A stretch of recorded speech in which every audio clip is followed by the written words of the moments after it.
Welcome to the cellar. Today I got a good tutorial for you guys.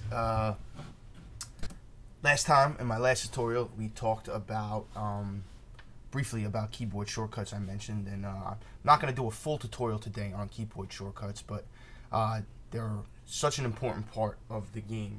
When I was editing, I used to be a big mouse guy, and I would use the mouse all over the place and go all back and forth, and then I kind of got into the Avid method and how to use keyboard shortcuts and learning a little bit more about adding them to the game and stuff like that, and man, it has saved me so much time.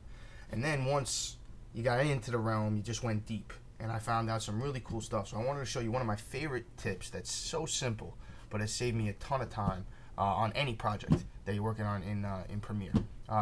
This is a Premiere specific tip, but I'm sure that this is probably accessible in Final Cut Pro and an Avid and stuff like that, because if you can change your keyboard shortcuts, if you can set what they are, this is a great way to take advantage. So I always have Shift Z to bring up my keyboard shortcuts, and what I wanted to talk about here is when you have a layout that's kind of like this. A lot of times we're mostly cutting on 1 2 lines, or so forth and so on, depending on how many layers you have, with then a couple of adjustment layers up there and transitions and so forth and so on.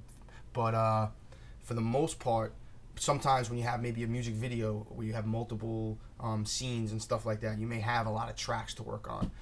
But even if you're only working between a couple of tracks, this still saves you a ton of time. So what I've done is, in my keyboard shortcuts in Premiere, without even having to go to any selection, if you just are on the application part, even if you have it just like this, if you are on the application part, which should be open when you bring them open, I have a custom setup here, so these may be different than what you see, but no matter what you're on, you will be able to scroll down and set these. So what I want you to do is I want you to scroll down all the way till you get to this area where it says toggle target audio. Wow, I can't even talk. Toggle target audio 1, and it goes all the way from audio 1 through audio 8, and then it goes toggle target video 1 through toggle target video 8. And what I did here, as you can see on the side, is I've added, for the audio, I've added command +1 for toggle target audio 1, and then command 2 for audio 2, and so forth and so on. And then for video, I've just did the number. So if I press 1, 2, 3, 4, 5, 6, 7, 8, I would go on that track. So what that means here, let me just bring this down here, is you see how none of these tracks are highlighted? So if I want to lay, say, if I had this track down here and I wanted to lay a transition here, and I wanted to put in my default transition, I would do command D for my default transition, but it can't get laid in unless I have that track highlighted. So by pressing 1, I now have the track highlighted, I press command D, and I've already put in my transition. Alright, it's that simple. Alright, I can unhighlight the track by pressing 1 again. Okay, if I press 1, 2, 3, 4, 5, 6, 7, 8, you see that I have all my tracks lit up.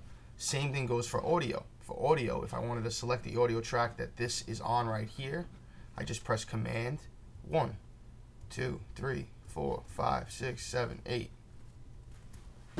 And there you go, and that's how you highlight them all. Now here's one other trick that'll make this even better. If you scroll down a little bit before you get down to the toggle target audio, you're going to see another, you'll see toggle all source audio and so forth and so on. Go to toggle all target audio off. I put that as option 2 for me, but you can set it for whatever you like. And then toggle all target video off, option 1. I don't ever really find a reason you have to put every track on.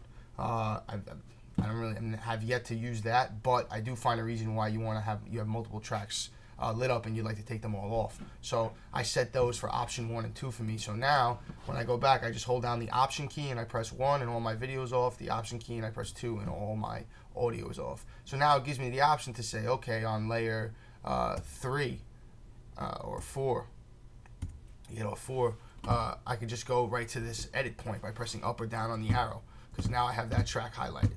Alright, so it's kind of cool, it makes it easy. So 6, that you can kind of get around on the keyboard, okay, just by having these tracks lit with just the press of a button. So it saves me a ton of time when I'm editing to be able to go through back and forth. I've become really adept at using the keyboard, the J, K, and L, and then all the surrounding buttons I've customized in my keyboard shortcuts so that I can simply put in my edit points, lay in a track, and do all the features that I do on a normal basis with the mouse.